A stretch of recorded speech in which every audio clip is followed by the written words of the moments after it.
What's happening, you guys? Blaze over here on the Blue Chip Athletic Club podcast now, the official change in name.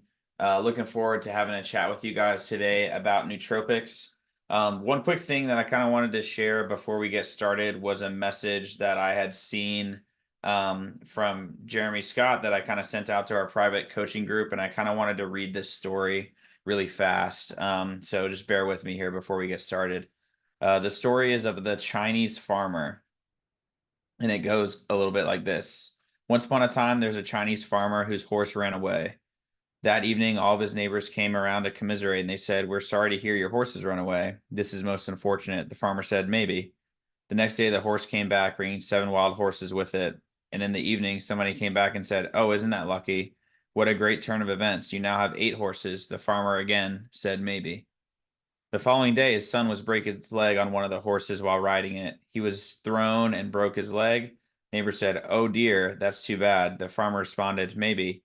The next day, the conscription officers came to conscript people into the army and rejected his son because of his broken leg. Again, all the neighbors came around and said, "Isn't that great?" Again, he said, "Maybe." The whole process of nature is an integrated process of immense complexity, and it's really impossible to tell whether anything that happens in it is good or bad, because you never know what will be the consequence or misfortune, or you will never know what will be the consequence of good fortune. We often label our experiences as bad if we hate it and good if we like it, but the bad cannot exist without the good and vice versa. Whatever happens in your life, we'll never know the consequences it may bring in the future. You never know what will be the consequence of the misfortune, or you never know what will be the consequence of a good fortune.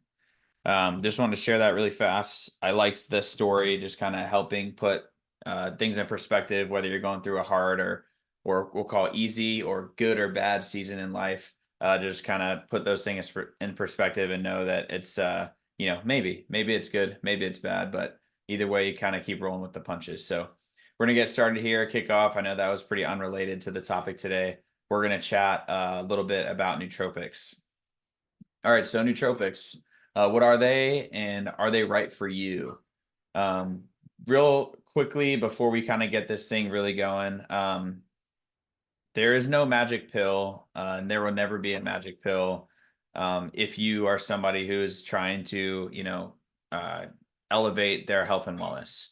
And if for some reason you do figure one out, please, please, please let me know, because I would love to be an investor in the magic pill, and I will put a lot of money down to help people be more fit, more athletic, better looking, whatever the kind of course may be. So just wanted to make sure that that was really known before we kind of get going, because there really is no simple solution to being healthy. I, preface all of this with making sure that everybody understands, like, the base foundation of, exercise, rest, recovery, and nutrition is always going to be there no matter what. And these are kind of things that can help really elevate you to the next level. So you can only, supplement so much. There's diminishing return that exists, being on a health and wellness journey, and you need to be cognizant of those kind of foundational blocks before you start really getting into the huge biohacking realm. So again, just internal work is gonna be something that if you can give it the priority that it deserves, you can really start to get those external results over time. So I just want to make sure that we kind of preface before we get in there. So nootropics, what are they? They're going to be essentially known as smart drugs, cognitive enhancers, and they're substances that may help with aspects of mental function. A lot of times, they're going to be basically just helping your overall performance. Now, could be mental function, could be physical as well. But imagine like the really like herbal tea kind of vibe person who's got like a ton of different supplements that they're taking, that, this one's supposed to be for mental clarity, or ashwagandha is for this, and whatever other kind of intake that you're taking. I don't judge anybody by any means, but this is kind of like the realm that we're getting into with nootropics and things that you have like turmeric and those types of things as well. So why nootropics? It's basically there, like I said before, to improve your cognitive function. There have been studies that show that your executive function, memory, creativity, motivation, and all these things can kind of benefit from taking these supplements. be aware that nootropics are just kind of a fancy term for natural substance or natural supplement. It's not something that is super, super complex, but they're creating new words for just about everything nowadays. So you're probably pretty aware of some of the most popular ones, and this being the number one, caffeine is widely considered a nootropic.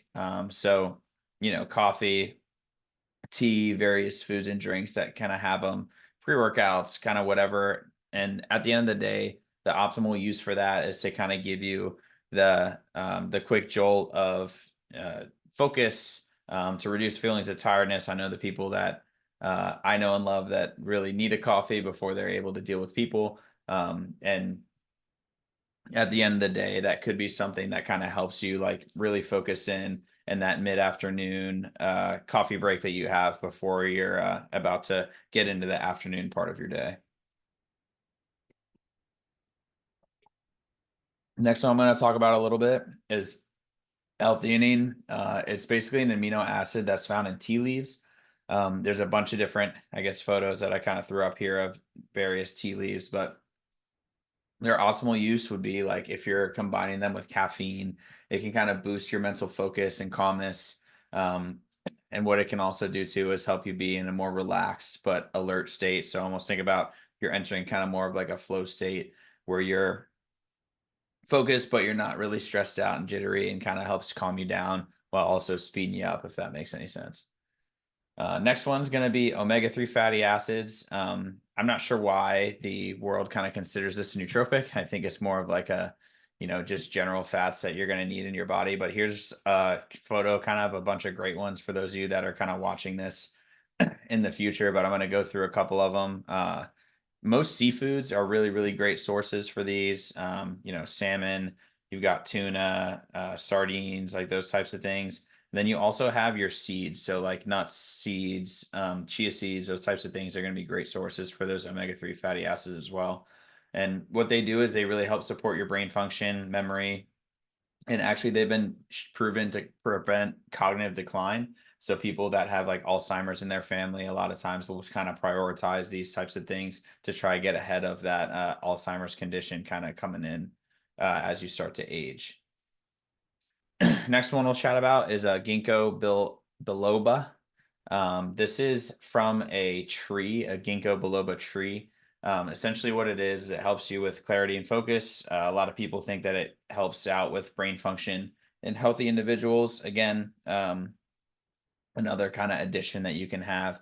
And a lot of these are going to be in that realm of brain function. Sorry, this is going to be really fun watching me try and pronounce a lot of these. So Bacopa Monieri, I think I said that right. We'll see if that somebody flames me on the internet for that at some point. But it's improved brain function and taste consistency over a couple months. So this is the thing that's an herb. Essentially what you'll do is you'll take it, but it's all the research that's kind of been done with it has said like, hey, it's going to take a little bit of time before you start to really see the effects of taking this herbal supplement in your day-to-day life. The next one's rosea. It's an herb that helps with fatigue, stress, brain function as well. And a lot of times people will take this as like a calming effect so that they can kind of continue in a productive state. Next one, and a lot of my performance people and I guess people that have been in the health and wellness space for a bit will probably know is creatine. It's probably the most researched supplement on planet Earth. You can find a ton of it in meats, but you can also supplement it for relatively cheap. 20 or 30 bucks will last you a couple months. It's commonly used to increase muscle mass. I know there's a ton of research and you can continue to kind of look into that. But it's also been proven not only from the sports performance perspective, but also to help your memory, reasoning skills, and definitely can help you if you're on a more like vegetarian style diet, because it's really difficult to get all of that creatine in that your body needs if you're not taking the meats in on a regular basis. All right, so quick little discussion about the safety and effectiveness. So not all nootropics are going to work the same for everyone. Just putting the caveat out there to like chat with your healthcare professional if you're going to start taking something new, especially if you're already on some medications already. it can be a challenge when somebody that takes, whatever creatine, or somebody that takes an herbal supplement, and you hear that it helped them do X, Y, or Z. And it can be really like clickbaity, or I don't even want to say clickbaity. You could want to hop on the trend to try and get results that they got. Just realize that it's definitely more about the holistic situation, not just about the quote unquote magic pill that they ended up taking to get the results that you either want to emulate or something that you kind of want to affect for your own journey. So real quick, short webinar today, or excuse me, podcast today. Got to use the right terminology. Incorporating nootropics in your lifestyle can enhance your cognitive abilities, and pairing these with supplements, healthy habits like nutrition, exercise, and sleep can really amplify effects. But again, I want to make sure that it's known, like it's not ideal to replace any sort of a good routine, whether that's working out, whether that's sleeping, and whether that's nutrition, with all of these things. So that's all I've got for you guys today. I hope you catch you guys on the next episode, and we'll see you around later.